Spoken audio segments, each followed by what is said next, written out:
So again, back to this idea. I mean, I think there's been a huge behavioral change. I'll give you an example of a statistic which I think is really interesting. You know, somewhere between 30 and 40% of the time that we're consuming media and content, we're on the internet. Okay. Yet we just had our On Media conference back in New York. You know, somewhere between only 6 and 7% of the ad dollars are invested in advertising on the internet. So there's this like gigantic delta between the old Madison Avenue world and how they're investing their advertising dollars on behalf of their clients and where people are, where the eyeballs actually are. And the other piece that's going to make that even more powerful as you see that catch up is that 30%, if you look at younger people, they spend more than 30%, and that's Right. only going to be going up. Right. So just in the online advertising sector alone, it seems like there's going to be a lot of cool companies created trying to help Madison Avenue bridge that gap between the ad dollars that aren't being spent and where all the eyeballs are. I mean, yeah, you know, this reminds me of something. We have an investment in a company called Glam, and this is also a message for why an entrepreneur is often better off with less money than more. We had invested in this company, and he was spending it at a reasonable rate, but we didn't really have a business model. This was just a little site for women to go see fashion and that kind of thing. And it wasn't really taking off. And we said, you got to cut your expenses in half. And he was so mad at me, he was just furious. And he said, what do you mean? We got plenty of money in the bank. This is good for at least 18 months, whatever. What are you telling me I got to cut it in half? Then we're going to have money for 3 years or whatever. You're totally wasting your money. And I said, no, we got to cut this in half until we get a business model. And he just walked away so pissed. And then he came back about a month later, and he said, thank you so much. And I'm thinking, well, uh-oh. And he said, I'm so glad you came up with this. And I thought, well, I didn't come up with anything. And he said, well, what we discovered in going through our real business model was that we can sell ads for all those bloggers out there that have been blogging to our site, and they all want to share revenue with us. And so we're changing the whole business model, and we're going after this. And now Glam is the 10th largest media site in the world.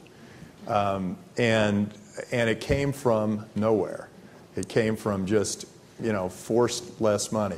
But you can grow very, very quickly because we all communicate so much faster. And if you have some new way of using a cell phone or tweeting or whatever it is that you're doing, it will proliferate around the world much, much quicker. And that will allow you to get to, 1 billion people much, much quicker. And by reaching those billion people, you can advertise to them. You can get them to pay for a subscription for something. You can ship them something. Any number of things, but it can happen just like that. And so my belief is that you're going to get to, companies are going to get to $1 billion in value faster and faster and faster and faster. Well, YouTube didn't exist 5 years ago. Today, it gets 1 billion hits a day from my daughter. YouTube, alone. Yeah, my daughter, exactly. That's a more important network than NBC. And when you look at these different networks, whether it's Skype, which I think, there's 400 million people on the Skype network. As I'm speaking, 10 million people are on Skype. You look at Facebook, 200 million people. There's 25 million mobile, which I think on a mobile computer, which is a huge, huge, huge trend. The phone is your computer. 25 million mobile Facebook users, 4 million people use it every single day. So and this is just getting more velocity to this whole mobile network.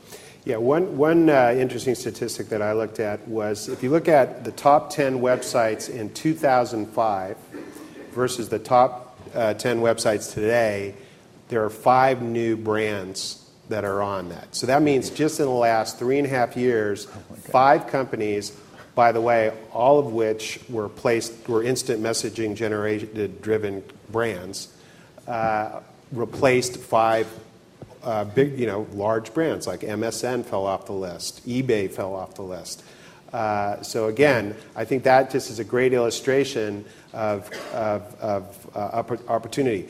I love that glam example, so I want to just kind of focus in on it, because I think if we're talking about the next big thing, there's several big glam opportunities out there, right?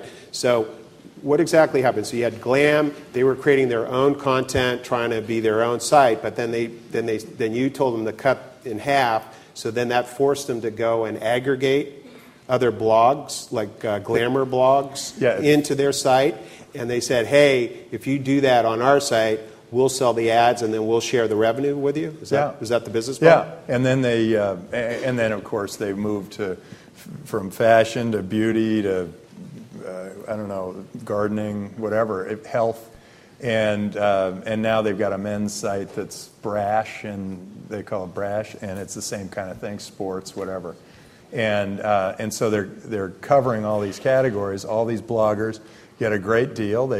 These guys sell ads and they split it with the blogger, and it's amazing that business model just came from a